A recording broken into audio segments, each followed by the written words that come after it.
हिमाचल प्रदेश के मुख्यमंत्री सुखविंदर सिंह सुक्खू की कुछ ऐसी बातें हैं जो इन्हें थोड़ा सा हटकर बनाती हैं। तेज तर्रार अंदाज के साथ ये अपने तरह की कुछ सौम्यता भी रखते हैं। डिप्लोमेटिक अंदाज में ये अपने विरोधियों को मौन करवा देने का मादा भी रखते हैं। लोकसभा चुनाव को लेकर पार्टी के तमाम बड़े नेताओं की तरह ये भी इन दिनों बेहद व्यस्त बताए जा रहे हैं। साथ ही साथ ये कुछ मुद्दों पर इन दिनों घिरे भी हुए हैं। इन तमाम पहलुओं पर आज हम इनसे खुलकर बातचीत करेंगे। लोकसभा चुनाव के परिप्रेक्ष्य में ही बातचीत की शुरुआत हम यहाँ पर करना चाहेंगे। पिछले 1.5 पौने 2 साल में जो आपकी जो सरकार की परफॉर्मेंस रही है स्टेट में, उसे देखते हुए लोकसभा चुनाव के दृष्टिकोण से आप कितना कुछ डिलीवर करने की इस चुनाव में जो है उम्मीद रखते हैं? देखिए, अभी 1.5 साल तो पूरा नहीं हुआ। जी। वो तो अभी 15 महीने हमारी सरकार को बने जी। हुए है। और मुझे लगता है कि 15 महीने में सबसे पहले चुनौती हमारी आर्थिक मोर्चे पर थी। हमने आर्थिक चुनौती का सामना किया और अपनी अर्थव्यवस्था को जी। धीरे धीरे पटरी पर लाने की कोशिश में हम सफल हुए। जी। और आज हमारी अर्थव्यवस्था में 20% का सुधार हुआ। जी। फिर दूसरी चुनौती इस 15 महीने में आपदा से संबंधित आई। भयंकर तबाही हिमाचल प्रदेश में हुई। तबाही का ऐसा मंजर था कि हर जगह त्राही त्राही मची हुई थी। जी। पूरे प्रदेश में एक समान बारिश हुई, बर्फ़ पड़ी और 500 के करीब जानें चली गई। 22,000 परिवार जो है आपदा से प्रभावित हुए। जो घर में रात को अपने सोया हुआ था, सुबह उसका घर ना था, ना बर्तन थे, ना कुछ था। ये सबसे बड़ी चुनौती हमारे सामने आई। जी। और मैं हिमाचल की जनता का, अपने मंत्रिमंडल के सभी सदस्यों का, विधायकों का धन्यवाद भी करना चाहता हूँ कि हमने पुनर्वास योजना के तहत जो लोग 4 दिन टेंट में रह रहे थे, पहली ऐसी योजना लाई कि उनको अगर घर गांव में मकान लेना तो 5,000 रुपया सरकार मकान का देगी और शहर में मकान लेना तो 10,000 रुपया सरकार का उनको रहने के लिए देगी। और हमने इस कार्य को शुरू किया और 31 मार्च 2024 तक फ्री राशंस जो अभी ख़त्म हुआ है हमारी सरकार ने उपलब्ध करवाया। ये तो उसमें टेम्परेरी अरेंजमेंट किया। छात्र राजनीति से जो है आपने अपने पॉलिटिकल करियर की शुरुआत की। उसके बाद तमाम पड़ावों को पार करते हुए जो है आप उस दौर में मुख्यमंत्री बने कांग्रेस पार्टी से हिमाचल प्रदेश के, जब कम से कम ऐसा माना जाता है कि उत्तर भारत में मोदी नाम की एक लहर है, ऐसा कहा जाता है। लेकिन उस दौर में जो है आप सीएम की पोस्ट तक पहुंच पाए, कांग्रेस पार्टी की सरकार बनी हिमाचल प्रदेश में। मैं एक विजनरी के तौर पर जो है सीएम सुक्खू से ही जानना चाहता हूं कि अगले 4 वर्ष में जो है हिमाचल प्रदेश में किस तरह का ग्रोथ वो देखना चाहेंगे और इससे लेकर के किस तरह के प्रयास उनकी तरफ से किए जा रहे हैं। देखिए, हमने पहला बजट पेश किया तो हमने दिशा भी तय की कि हम अपने राज्य को 2026 तक ग्रीन स्टेट के रूप में विकसित करेंगे। जी। महज शब्दों और कागजों में ग्रीन स्टेट नहीं बनाना है, व्यक्तिगत तौर पर और वास्तविक तौर पर हमने उसमें क्या करना है। जी। तो हम इलेक्ट्रिकल व्हीकल की तरफ जा रहे हैं, ग्रीन हाइड्रोजन की तरफ जा रहे हैं, इन सब चीज़ों की तरफ हम आगे बढ़ रहे हैं। और मैं दावे के साथ कह सकता हूँ कि 2026 तक हम अपनी स्टेट को, अगर पूर्णतः नहीं तो 60-70% तक हम ग्रीन स्टेट के रूप में विकसित कर देंगे। हम थर्मल पावर को पूरा छोड़ देंगे, हम हाइड्रो पर जाएंगे, ग्रीन हाइड्रोजन में जाएंगे। तो इस दृष्टि से हम कार्य करने की सोच रहे हैं। और दूसरा, सोशल सेक्टर में हम अपने हिमाचल के लोग जो हैं उनको कैसे आगे उनकी सुरक्षा, सामाजिक सुरक्षा का दायरा बढ़ाया जाए, उस दृष्टि से भी हमारी सरकार कार्य कर रही है।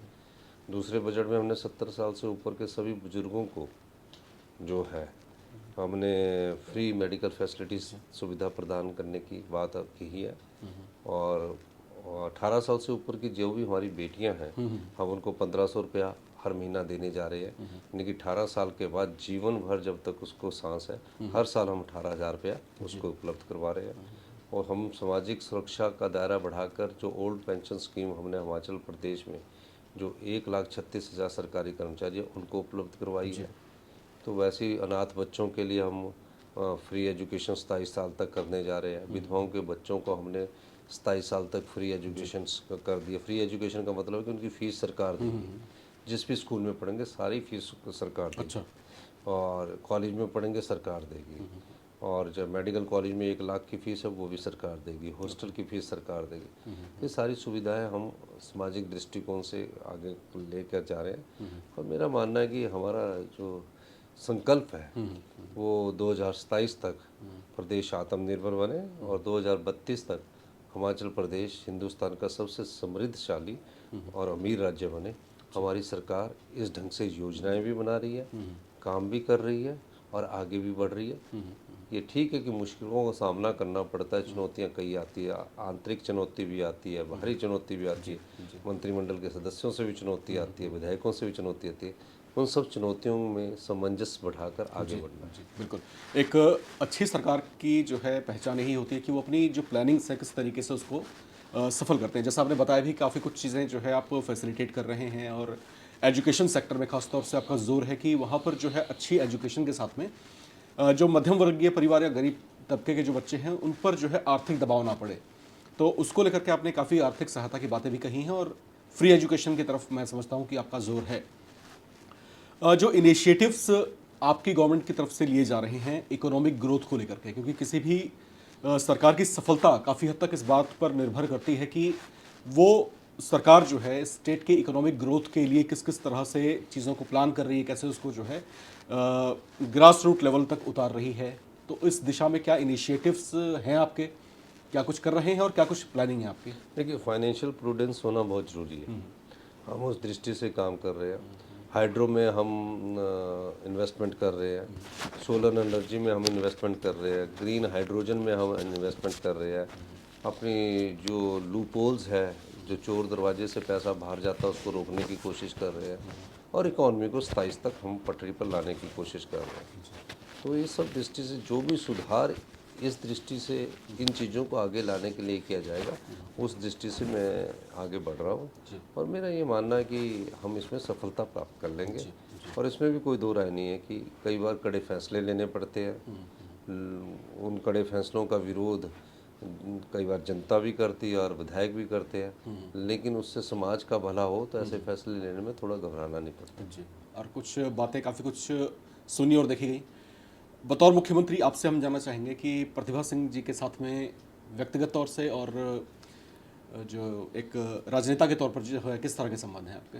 बहुत अच्छे संबंध है, जी जी तो कोई ऐसी बात ही नहीं है। जी। लेकिन सर पीछे जो हमने जब राज्यसभा चुनाव जो हुआ एक सीट के लिए हिमाचल प्रदेश में, वहाँ पर ऐसा लगा था कि कांग्रेस पार्टी जो है उस एक सीट पर फतह करेगी, और स्थितियाँ थी भी और संख्या बल भी था पूरा आपके पास।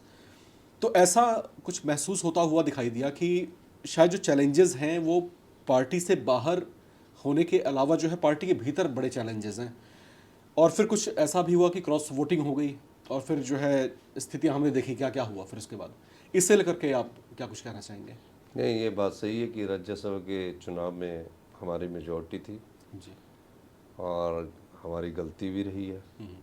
कुछ का तो पता था पर कुछ का तो बिल्कुल भी ज्ञान नहीं था कि ऐसा होगा, और उस गलती से हमने सीखा भी है। जी जी जी इतनी हमारे जो वरिष्ठ नेता थे मनु सिंघवी जी, जिनको सुप्रीम कोर्ट के वो बेस्ट लॉयर है, जी जी वो उनको पार्टी ने टिकट दिया था और ठीक टिकट दिया था। लेकिन हमने कल्पना नहीं की थी कि ये जो लोग हैं वो इतना बड़ा स्टेप्स उठा लेंगे, और जिस प्रकार भारतीय जनता पार्टी ने उन्हें प्रलोभन दिया जी और कि जिस उस प्रलोभन में वो फंस गए, और फंसने के बाद उन्होंने क्रॉस वोटिंग की। क्रॉस वोटिंग कर ली, ठीक है, क्योंकि जो राज्यसभा का वोट है उसमें व्हिप नहीं जारी होता, बिल्कुल। तो वो दिखा के डालना पड़ता है, उसमें कोई अनसीन नहीं था। पर अगले दिन ही हमारा बजट प्रस्तुत होना था, वो उस बजट में भी व्हिप होने के बावजूद एब्सेंट हो गए, जिसके कारण उनको डिस्क्वालिफिकेशन साइन करनी पड़ी।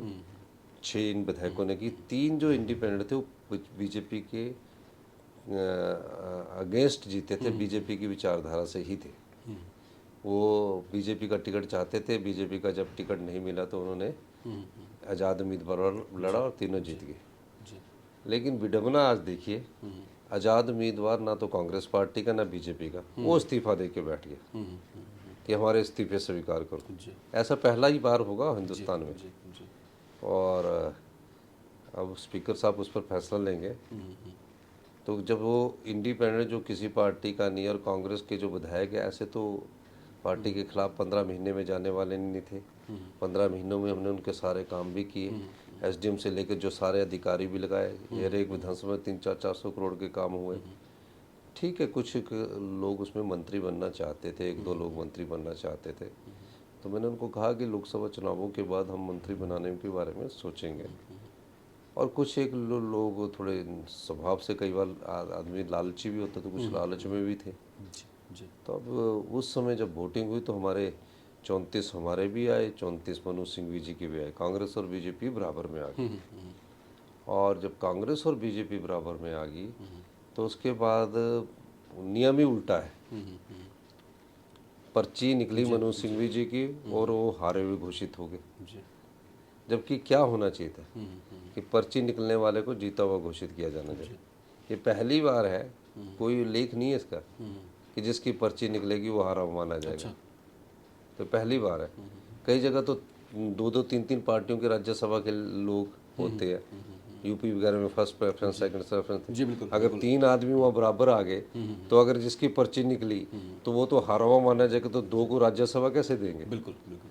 तो ये चीज़ें समझने वाली है कि तो ये पर्ची निकलने वाले को जीत मिलनी चाहिए थी। ये नियम का कुछ खराब है, लेकिन हम हारे हैं। क्रॉस वोटिंग हमने, हमारे लोगों ने की है, हम इस चीज़ को स्वीकार करते हैं जी और हमारी गलती भी रही है। अब इसमें सुधार करेंगे हम, और निश्चित तौर पर मैं कह सकता हूँ कि इसमें ओवर एम्बिशियस लोग बहुत थे और लालची लोग भी बहुत थे। जी अब तो वो चलो चुनाव लड़ रहे हैं, अब तो हम जनता की अदालत में जाएंगे। भारतीय जनता पार्टी का जो बात है वो इस बात से सहमत होती है कि उन्होंने 6 के 6 जो बागी थे उनको भी टिकट दे दिया, और जो 3 इंडिपेंडेंट है जिन्होंने इस्तीफा दिया उनको भी टिकट भारतीय जनता पार्टी का दे दिया। तो 9 लोग जो कांग्रेस से डिफेक्ट करके गए 1 महीने में, अब भारतीय जनता पार्टी के कार्यकर्ताओं को उनको झंडे उठाने पड़ेंगे। तो हम जनता के पास जाएंगे कि ये बिके हुए लोग हैं, राजनीति में बिके हुए लोगों को नहीं रहना चाहिए, इस दृष्टि से भी हम काम करें। हिमाचल प्रदेश में मेजॉरिटी ऑफ पीपल जो हैं, काफ़ी हद तक जो वो बड़ी संख्या है, उनका ये मानना है कि हिमाचल प्रदेश के मुख्यमंत्री साहब जो हैं बेदाग छवि वाले और कुशल नेतृत्व क्षमता वाले व्यक्ति हैं। लेकिन अगर हम सर कांग्रेस की एक ओवरऑल बात करते हैं, अगर हम हरियाणा स्टेट देख लें, अगर हम मध्य प्रदेश देख लें, अगर हम राजस्थान देख लें, तो यहाँ पर विपक्ष उतना बड़ा चैलेंज शायद साबित होता, लेकिन उससे बड़ा चैलेंज जो है खुद पार्टी के अपने ही लोग जो है कई बार होते हुए दिखाई दिए। और ये तीनों ही स्टेट जो है एक बड़ा उदाहरण है हमारे सामने। हिमाचल प्रदेश में कांग्रेस की सरकार है, आप मुख्यमंत्री हैं, और पीछे जो कुछ तमाम घटनाक्रम हुए उसे देख करके कहीं ना कहीं ये बातें चर्चाओं का विषय ज़रूर रही कि पार्टी के भीतर कुछ ऐसे बड़े चेहरे ज़रूर हैं जो शायद इस कोशिश में थे कि आपकी कुर्सी को भी हिलाएं। क्या वो ये साबित करना चाहते हैं कि आपके नेतृत्व क्षमता में वो दम नहीं है? क्या वो पार्टी आला कमान तक कुछ इस तरह का संदेश डिलीवर करने की कोशिश में थे, या कुछ षड्यंत्र इस तरह से चल रहे थे पार्टी देखिए, के? राजनीति में सबकी इच्छाएं होती है। पहले विधायक बनता है, विधायक बनने के बाद उनकी इच्छा होती है मंत्री बनने की। जी तो इसमें से कुछ विधायक इसलिए भी क्रॉस वोटिंग की कि मंत्री बनना चाहते हैं। उनकी एक पीछे छुपी राजनीति ये भी थी कि मुख्यमंत्री को हटा दिया जाए, और तो हम वो जब मुख्यमंत्री हट जाएंगे तो हम किसी और के नेतृत्व में विश्वास करते होंगे। कुछ जो मुख्यमंत्री की कुर्सी प्राप्त करना हर एक क्षेत्र में है, ये कोई कांग्रेस है जो मंत्री बन जाता तो उसकी इच्छा मुख्यमंत्री की बनने की हो जाती है। तो वो कई प्रकार से सोच विचार करके ऐसे आगे बढ़ते हैं, और मेरा ये मानना है कि अब इन सब बातों पर विचार करके कोई फ़ायदा नहीं है, क्योंकि अभी तो हमें अगले जो चुनाव है उसको जीतना है, और लोगों के बीच ये लोकतंत्र को मजबूत करना है। जो जनता के वोट पर जीत कर आते हैं और नोट के बल पर अपनी पार्टी बदल देते हैं, अपना वोट दे देते हैं, वो और लोकतंत्र की हत्या करना चाहते हैं, सत्ता की भूख में कुर्सी प्राप्त करना चाहते हैं, ऐसे लोगों को सबक सिखाना चाहिए। ये लोकतंत्र की मजबूती के लिए भी अच्छा है, और भविष्य में जो हमारी युवा पीढ़ी है उनके लिए भी अच्छा है। जी, तो मतलब एक हद तक आप स्वीकार तो करते हैं इस बात को कि ऐसा है। अगर मैं सीएम साहब से ये कहूँ कि वो कौन कौन से नेता हैं जो इस तरह की गतिविधियों में शामिल हैं और जो आपसे राइवलरी कुछ रखते हैं पार्टी के भीतर, कुछ आप ऐसे नाम तो लेना चाहेंगे? काफ़ी चले ही गए हैं, उन तो अपना क्रॉस वोट कर ही दिया, अब तो डिस्क्वालीफाई हो गए, जी। तो कुछ हद तक चले गए। कुछ एग्जिस्टिंग लीडर्स जो पार्टी के भीतर नहीं नहीं, एग्जिस्टिंग लीडर की तो अब क्या बात करनी हो, तो सब पार्टी के साथ है। जी जी जी। तो इसीलिए मैं कह रहा था कि सुखू साहब जो है बहुत डिप्लोमेटिक अंदाज में चीज़ों को टैकल करते हैं और ये खूबी भी है उनकी। सर, अब भारतीय जनता पार्टी और केंद्र सरकार की बात आप थोड़ी देर पहले कर रहे थे, उसी पर हम थोड़ा सा लौटते हैं।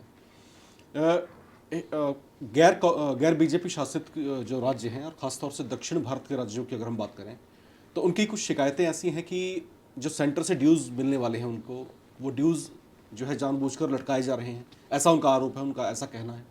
क्या हिमाचल सरकार की भी ऐसे कोई गिले शिकवे हैं कि सेंटर से नहीं, कुछ हमारे ड्यूज़ है पास जो ड्यूज मिलने चाहिए? लिखवाने की तो कोई शिकायत नहीं है, लेकिन हमें आपदा की भी शिकायत जरूर है कि उस समय हमें स्पेशल रिलीफ पैकेज जरूर मिलना चाहिए था। तो वो ड्यूज़ हमारे को केंद्र सरकार के पास जब हम योजना लेके जाते हैं तो वो मिल भी रही है कुछ जगह।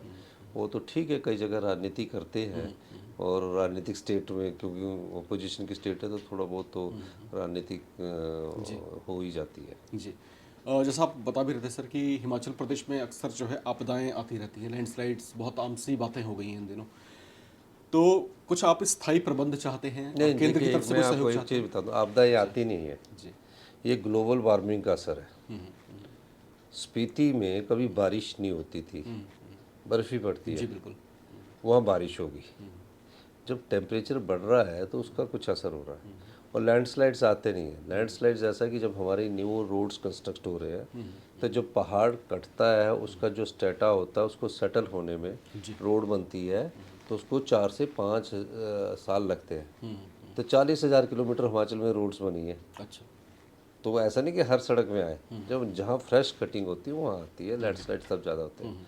पर इस बार जब लैंडस्लाइड हुई तो लगातार कंटिन्यूटी में 72 घंटे बारिश हुई, तो जहाँ स्टेटा पहाड़ में कमज़ोर हो चुका था तो वो पहाड़ के रूप में स्लम जो होता ना एकदम बढ़ता है बहुत तेज़ी से। डेब्रिस जब आज चलता है तो फिर कुछ नुकसान होता है। ठीक है। और कुछ और बातें हैं और सीएम साहब को थोड़ा अब पीछे लिए चलते हैं, कुछ दशक पीछे, जब सक्रिय राजनीति का ये हिस्सा नहीं हुआ करते थे। सर, आप जब सक्रिय राजनीति तो 17 साल की उम्र से हो, छोटे जी जी, कुछ बातें हमने सुनी कि जब आप स्कूल में पढ़ा करते थे, शायद 8वीं 9वीं क्लास में आप थे शायद उस समय, ऐसा क्या हुआ था कि आपने स्कूल में स्ट्राइक करवा दी थी? नहीं, 9th क्लास में मैं था। स्ट्राइक नहीं, पूरे हिमाचल प्रदेश में शांता कुमार जी मुख्यमंत्री बने थे तो वो पूरे यूनिवर्सिटी में स्ट्राइक्स हुई। तो यूनिवर्सिटी के जो लोग आए तो उन्होंने हर स्कूल भी बंद कर दिया, कॉलेज भी बंद कर दिया। तो हम भी उसमें लीडरशिप में आगे हो गए कि अपने स्कूल में हम भी लीडर बनते तो स्ट्राइक करवा दी। तो ये चलता है राजनीति। बिल्कुल, कहते हैं ना कि पूत के पाँव जो है पालने में मालूम पड़ जाते हैं। तो भविष्य की जो डगर थी और एक साधारण से परिवार का बच्चा जो है किस तरीके से आगे बढ़ता है, किस तरीके से जो है राजनीति में कदम रखता है और फिर एक दिन हिमाचल प्रदेश की राजनीति में सबसे शिखर पर पहुंचता है, मुख्यमंत्री की कुर्सी तक बैठता है, ये अपने आप में जो है किसी मिसाल से कम नहीं है, ये अपने आप में किसी बड़ी इंस्पिरेशन से कम नहीं है। सर, शुरुआती दिनों में जैसे कि आपके पिताजी जो थे वो रोडवेज़ में जो है ड्राइवर का काम कर चुके हैं, आपके पास जो है मिल्क की एजेंसी भी रही है, उसमें आप जो है परिवार का खूब हाथ बटाया करते थे। वो स्ट्रगल के दिन किस तरह के रहे आपके और किस तरीके से सब मैनेज आप करते थे वहाँ, परिवार का हेल्प करना, साथ में पढ़ाई करना? देखिए, ये तो 80s की बात है। जी फादर ने 10-12, उस समय सरकारी कर्मचारी को नौकरी मिल जाती थी। जी मदर गांव में रहते थे, वो खेतीबाड़ी करते थे। फादर वहाँ रहते थे, हम बच्चे मदर कई बार वहाँ आ जाते थे शहर में। जी तो हमारे बच्चे हम सब लोग पढ़ते थे। तो मेरे को शुरू से शौक़ था कि मैं काम करूं और मेहनत करूं। तो जब हमें उस समय मिल्क डिस्ट्रीब्यूशन की एजेंसियां मिलती थी, तो मैं और एक मेरा साथी था जिन्हें सुबह उठ के मिल्क बांटना पड़ता था। और हम यूनिवर्सिटी पढ़ते थे, जी तो यूनिवर्सिटी पढ़ते थे तो अगर सुबह हम 3-2 घंटे डिस्ट्रीब्यूशन करने के बाद पैसे बनते थे तो हमारे अपनी जेब के खर्चे भी पूरे होते थे। जी तो वो काम कर लेते थे। 2-3 साल हमने वो काम किया। फिर ऐसे काम करने का शौक़ होता है, जी फिर घर में भी काम करते थे। तो ये सब चीज़ें चलती थी और अपने आप को सेल्फ डिपेंडेंट होकर हम पढ़ाई भी करते थे और आगे की राजनीति भी करते थे। जी। छात्र राजनीति से ही मैं आगे आया। और बाकमाल आपको इसमें खूब कामयाबी भी मिली। और सर यहाँ पर देखिए, अगर हम राज्य स्तर पर बात करते हैं तो विपक्ष के बड़े सारे गिले शिकवे हैं, बहुत सारे जो है शिकायतें हैं उनका एक मुद्दा जो है आजकल बड़ा उठा रहे हैं रोज़गार को लेकर के, कि भाई प्रेजेंट गवर्नमेंट जो है रोज़गार की दिशा में जो है खास कदम नहीं उठा रही है, या फिर जो है कुछ प्लानिंग से उनकी जो वादे किए हैं वादे पूरे नहीं हो पा रहे हैं। तो इस तरह की कुछ शिकायतें हैं उनकी तरफ नहीं, से। उनके पास बोलने को कुछ नहीं। उन्होंने तो 5 साल में 20,000 रोजगार दिए, हमने 1 साल में 22,000 रोजगार दे दिए। कौन सी ऐसी बात है, गारंटी हमने पूरी कर दी। 1500 रुपए की बात करते थे, 1500 रुपया हमने एक डिस्ट्रिक्ट में तो पूरा भी कर दिया लाहौल स्पीति में, और पूरे हिमाचल प्रदेश में 1500 महिलाओं को मिलने भी शुरू हो गए। तो ये बातें करना उनका, वो विपक्ष है, उनके पास कुछ तो कहने को चाहिए ना। तो उनका वो विपक्ष होने के नाते उनकी बात भी सही है कि उनको मुद्दा तो पकड़ना ही पड़ेगा। जी जी।